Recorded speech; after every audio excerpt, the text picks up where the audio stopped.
নামাজে নামাজিকে সরল পথে আনতে পারে, নামাজে নামাজে নামাজিকে সোজা পথে আনতে পারে, নামাজে ওরে যে নামাজের ক্ষমতা নাই সেই নামাজ কেউ পড়িল না রে, যে নামাজের ক্ষমতা নাই সেই নামাজ কেউ পড়িল না রে, নামাজে নামাজিকে সরল পথে আনতে পারে। সুবহানাল্লাহ বলেন।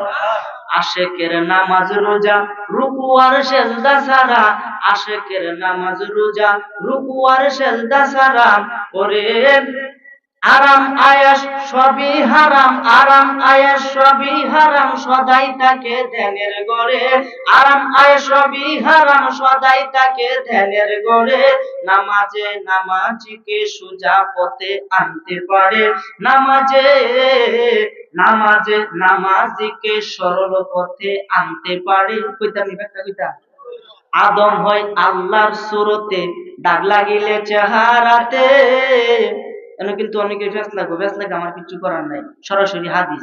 আদম হয় আল্লাহর সুরতে, দাগ লাগিলে চেহারাতে, ধরবে আল্লাহ কঠিন হাসরেতে, যেমন আছো তেমন দিবা, যেমন আছো তেমন দিবা আমানতি দেহটারে, যেমন আছো তেমন দিবা আমানতি দেহটারে, নামাজে নামাজিকে সরল পথে আনতে পারে, নামাজে নামাজে নামাজিকে সরল পথে আনতে পারে। কথা বলেন ঠিক কিনা?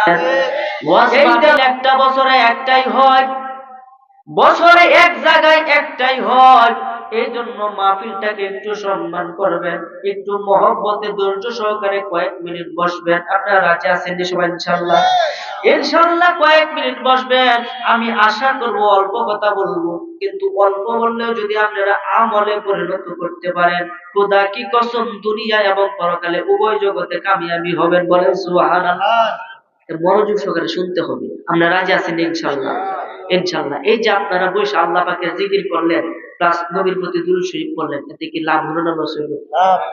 কেমন লাভ? আমার নবীজি বলছেন, যে বেশি বেশি দুরূদ শরীফ পড়বে হাসরের ময়দানে সে আমার তত কাছে থাকে। এমন যে ব্যক্তি দৈনিক 50 বার দুরূদ শরীফ পড়লো মহব্বতে, কয়বার?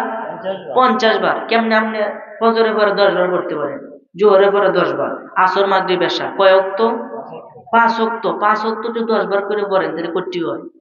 50 হয়ে যায় না? 10 বার পড়তে তো বেশি করে সময় লাগার কথা না। সাল্লাল্লাহু আলাইহি ওয়াসাল্লাম, এটাও তো দুরূদ শরীফ, এটা পড়তে কতক্ষণ সময় লাগে? আমরা তো পড়ি না। এই জন্য আমার ভাইয়েরা, বাবারা, বন্ধুরা, নবীজির নিজ জবান মুবারকের ঘোষণা, যদি কোনো মানুষ এই পৃথিবীর মধ্যে 50 বার দুরূদ শরীফ পড়ে আমার মহব্বতে, হাসরের ময়দানে আমি স্বয়ং নবী তার সাথে মুসাফা করব। আর আপনি নবীর হাত যদি আপনার হাতের সাথে লাগিয়া যা, তাহলে আপনার কি বেহেশতে নিব না দুজকে নিব? নবীর হাতে লাগলে কি দুজকে যাইব? তাহলে এই জন্য দুরূদ শরীফ বেশি বেশি পড়তে হবে। দুরূদের উপরে কোনো আমল নাই, দুরূদের উপরে একটাই আমল, আল্লাহকে বিশ্বাস করবেন, আল্লাহর হুকুম পালন করবেন, সাথে আল্লাহর ইবাদতটা করবেন। আল্লাহর ইবাদত কি? আল্লাহর স্বয়ং ইবাদত হচ্ছে দুরূদ শরীফ পড়া। সুবহানাল্লাহ। আল্লাহ নামাজ পড়ে না, রোজা আল্লাহ রাখে না, মানে আমরা তো নামাজ পড়ি। কেমন নামাজ? নামাজও পড়ি, এতে বিড়িও খাই, আছে না নাই? নামাজও পড়ি, বাটপারি করি, জিটারি করি, কিস্তি তুলি, হারাম কাজ করি, সুদ ঘুষ খাই, কি খাই না? মনে রাখবেন, নামাজেই নামাজিকে সরল পথে আনে। কথা কোনটি? এই জন্য নামাজ পড়তে হবে নামাজের মতো, কোন সময় কিভাবে হাত তুলতে হবে, কিভাবে বাঁধতে হবে, সাজদা কিভাবে দিতে হবে, সবকিছুই আপনাকে আমার জানতে হবে। যাই না আমল করতে হবে, না যাই না আমল করলে কোনো লাভ হবে না।